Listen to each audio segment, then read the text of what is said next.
what Miss Ellison drooling to. I would much spoil the fun by not being here. What is it that flies all over the world and is up my sleeve?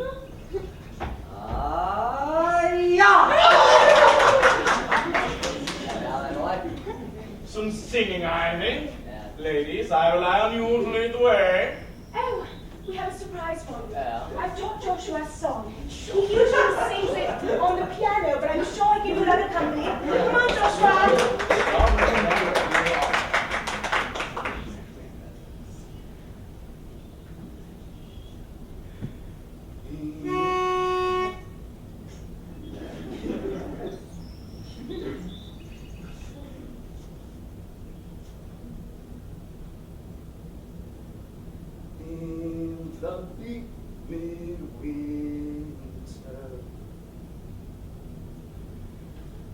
I see windmills moan, earth stood hard as iron, water like a stone. Snow on snow had fallen, snow on snow on snow. In the bleak midwinter, long, long ago. What then can I give him, for as I am? If I were a shepherd, I would bring a lamb. If I were a wise man, I would do my part. What then can I give him? I must give my heart.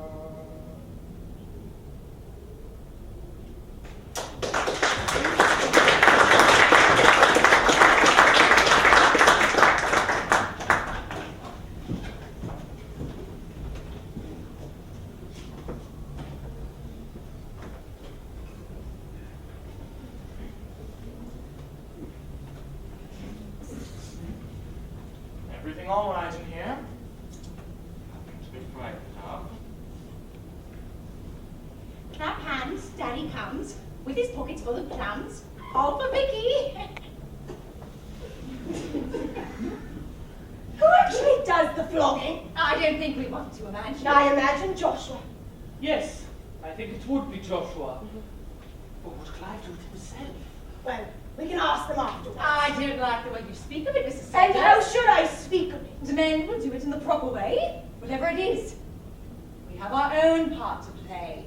Harry Bagley says they should be sent away. I don't think he likes to see them beaten. Look, Harry's so tender-hearted. Perhaps he's right. Harry Bagley is not altogether. He has spent a great deal of time in this country without responsibilities. It is part of his charm, but it has not improved his judgment. If the boys were simply sent away, they would go back to the village and cause more trouble. And what will they say about us in the village if they've been flogged? Perhaps Clive should keep them here. Oh, that is never wise. What are we to do? I don't think we want to wonder.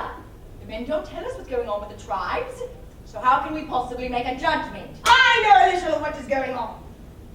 Tell me what you know. Clive tells me nothing. You wouldn't want to be told about it, Betty. It is enough for you that Clive knows what is happening. He'll know what to do.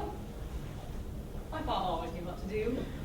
Are you saying that you would do something differently, Caroline? I would do what I always do. I left. I can't see any way around it. I'll leave here. I'll keep on leaving everywhere, I suppose. Luckily, this household has a head. I am squeamish myself, but Clive is not. Will you be leaving then, Caroline? Not immediately. I'm sorry. Well, I wonder if it's over. Edward, shouldn't you be with the men? I didn't want to see any more. They got what they deserved. Uncle Harry said I should come here.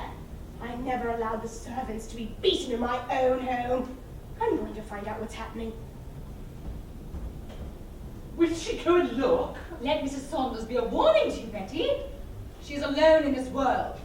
You are not, thank God. Since your father died, I know what it is to be unprotected. Victoria's such a pretty little girl. Clap hands, Daddy comes. With his pockets full of flowers, all for Vicky.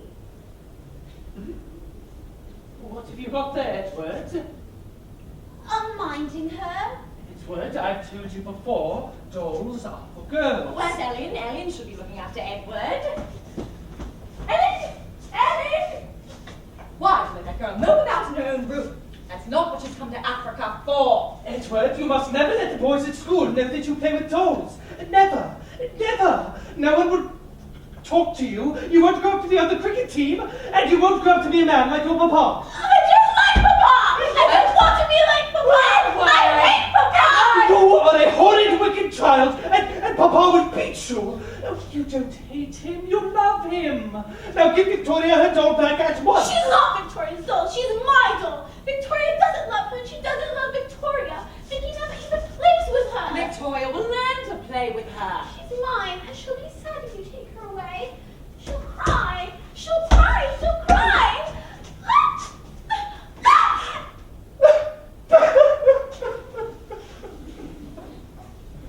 Ellen, look what you've done. Edward has the doll again. Now, Ellen, would you please just do your job? Edward, you're a wicked boy. I'm going to lock you in your nursery until supper time. Now get upstairs immediately.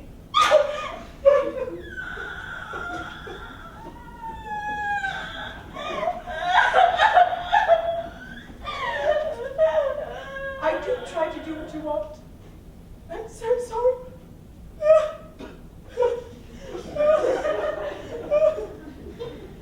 There now. Vicky's got a baby back. Where did Vicky's naughty baby go? Shall we smack her? Just a little smack.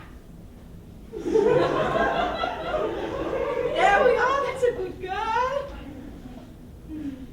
Toy's such a pretty girl. Clap hands, Daddy comes. With his pockets full of plums. All for Vicky's baby. When I was young, we worshipped our parents.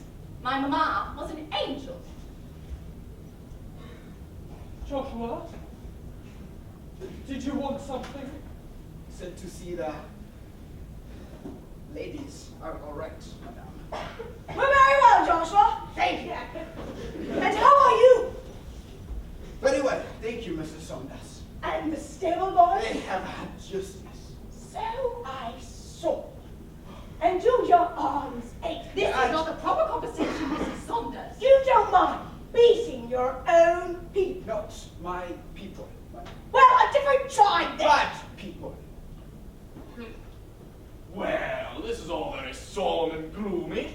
Can we have the windows open? The heat of the day is gone and we can do with some air, I think. Ooh, and cool drinks on the veranda. Have some lemonade yourself, Joshua. It's most refreshing. Papa! Papa! Ellen tried to lock me in the nursery again, and Mama's going to tell you of me, but I'd rather tell you first. I was playing with Vicky's doll again, and I know it's very wrong of me, and I won't do it again, and I said that I didn't want to be like you, and I said that I hated you, and it's not true. Please beat me and forgive me. Well, there's a brave boy to own up. You should always respect and love me, Edward. Not for myself, I may not deserve it, but as I respect and loved my father, because he was my father. It is through our fathers that we love our queen and our god. Do you understand? It's something men understand. Oh, yes, Papa. Then I shake you by the hand and forgive you. You spend too much time with the women. From now on, you may spend more time with me and Uncle Harry. I don't like women, and I don't like dolls. I love you, Papa. And I love you, Uncle Harry. There's a fine fellow. Shall we go to the veranda?